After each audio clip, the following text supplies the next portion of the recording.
Negeri ini masyhur juga selain Imam Syafi'i, ada Imam Ghazali, Imam Syekh Abdul Qadir Jailani. Ya. Kenapa Salafi tidak ikut ajaran Imam Ghazali dan Syekh Abdul Qadir Jailani? Antum udah pelajari belum? Siapa Imam Ghazali dan siapa Syekh Abdul Qadir Jailani? Syekh Abdul Qadir Jailani itu di atas madhab Imam Ahmad bin Hanbal. Beliau madhabnya Hambaliyul madhab. Dalam masalah akidah, beliau ditanya, sebagaimana disebutkan oleh Imam Adz-Dzahabi dalam kitab Syiar A'lamin Nubala. Ya, ketika menerjemahkan biografi Syekh Abdul Qadir Al-Jilani, yang benar Al-Jilani, bukan Al-Jaye, yang benar Al-Jilani, dari negeri Jilan. Ya. Beliau ditanya, "Fama aqidatuka ya Syekh?" Apa akidahmu hai Syekh? Faqala, maka beliau menjawab, "Aqidati aqidatus sahabah." Akidahku, aku ikut para sahabat. Kalau gitu antum ikut si para sahabat, jangan hanya sebatas Syekh Abdul Qadir Jilani. Saya punya bukunya yang ditulis oleh siapa, Imam Abdul Qadir Al-Jilani, judulnya Al-Gunyah. Dan ternyata maaf ya, Syekh Abdul Qadir Jailani keyakinannya bertabrakan dengan kebanyakan kaum muslimin di Indonesia. Karena kaum muslimin Indonesia banyak menisbatkan kepada akidah Asy'ariyah. Sedangkan Syekh Abdul Qadir Jailani termasuk yang membantah akidah Asy'ariyah. Di mana dalam kitab Al-Gunyah beliau berkata begini, "Wa kana Allahu ala arsyihi istawa." Dan adalah Allah bersemayam di atas arasy-Nya. Wala yuqal kama taqulul asy'ariyah, dan tidak boleh dikatakan seperti yang diucapkan oleh kaum Asy'ariyah, bi annallaha fi kulli makan, bahwasanya Allah di setiap tempat. Jelas, kalau antum enggak percaya silahkan rujuk kitab Al-Gunyah tulisan Syekh Abdul Qadir Jilani. Tegas di situ beliau mengatakan begitu.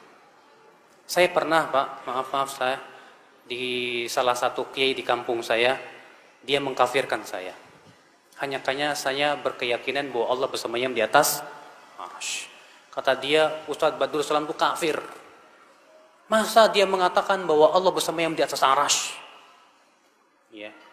Saya bilang, kalau gitu kenapa Bapak tidak mengkafirkan Syekh Abdul Qadir Jilani? Bapak mengagungkan Syekh Abdul Qadir Jilani. Oh, itu kutub. Ya, wali itu wali. Dalam dunia tasawuf, Syekh Abdul Qadir Jilani itu disebut dengan apa? Al-Ghauth, kutub, walinya para wali, sampai derajat yang paling tinggi, Pak.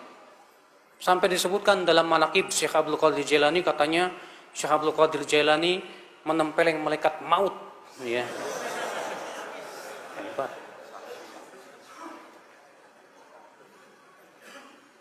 Kita katakan, "Taib, Anda menghormati Syekh Abdul Qadir Jailani?" Syekh Abdul Qadir Jailani mengatakan Allah bersemayam di atas arsy. Kenapa Anda tidak kafirkan sekalian? Inilah, ya akhi, memang kita harus membuka pemahaman kepada masyarakat siapa hakikatnya Syekh Abdul Qadir Jilani. Dan Syekh Abdul Qadir Jilani itu hidup setelah imam yang 4. Makanya disebut bahwa beliau di atas fikihnya dalam masalah madhab, beliau madhab Imam Ahmad bukan Syafi'i beliau, tapi Hambaliyul madhab. Ya. Imam Ghazali di akhir hayatnya beliau sibuk dengan membaca Sahih Bukhari. Dan ketika beliau wafat, beliau mengatakan, "Aku wafat di atas ini." Beliau meninggal dalam keadaan mempelajari Sahih Bukhari. Karena beliau sebelumnya hidupnya habis dengan mempelajari ilmu filsafat. Habis hidupnya untuk membantah ilmu filsafat sampai beliau sendiri bingung. Akhirnya beliau kembali kepada Sahih Bukhari. Beliau pelajari. Namun sayang, sebelum beliau selesai mempelajari Sahih Bukhari, beliau meninggal dunia. Bahkan Imam Ghazali sendiri mengakui bahwa pengetahuan beliau terhadap hadis lemah. Beliau berkata, "Bidha'ati fil hadis muzjah." Pengetahuan saya terhadap ilmu hadis lemah, kata beliau. Tapi kitab usul fikihnya Imam Ghazali menjadi rujukan para ulama setelahnya. Karena memang beliau cerdas sekali. Iya. Nah, sekarang Pak, Imam Ghazali manusia tidak? Imam Syekh Abdul Qadir Jilani manusia tidak? Tapi mereka manusia. Mana yang lebih berhak diikuti, Rasulullah atau mereka? Rasulullah. Siapa yang lebih agung, Imam Syafi'i atau mereka? Imam Syafi'i. Imam Syafi'i lebih agung. Imam Ahmad, Imam Malik. Bukan berarti kita ingin merecehkan mereka, tidak. Tapi saya ingin menetapkan kepada Anda bahwa mereka semua ulama. Ulama tidak lepas dari kesalahan. Kita menilai ulama itu kalau sesuai dengan Al-Quran dan hadis. Kalau tidak sesuai, ya kita tidak ikuti. Makanya kalau Anda berkata, kenapa kamu tidak mengikuti Imam Ghazali?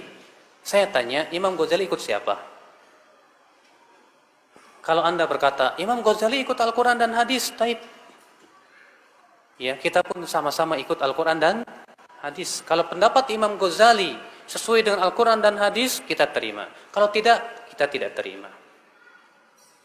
Ya. Demikian pula Syekh Abdul Qadir Jilani. Maka itulah ya akhwal Islam, keyakinan kita terhadap para ulama.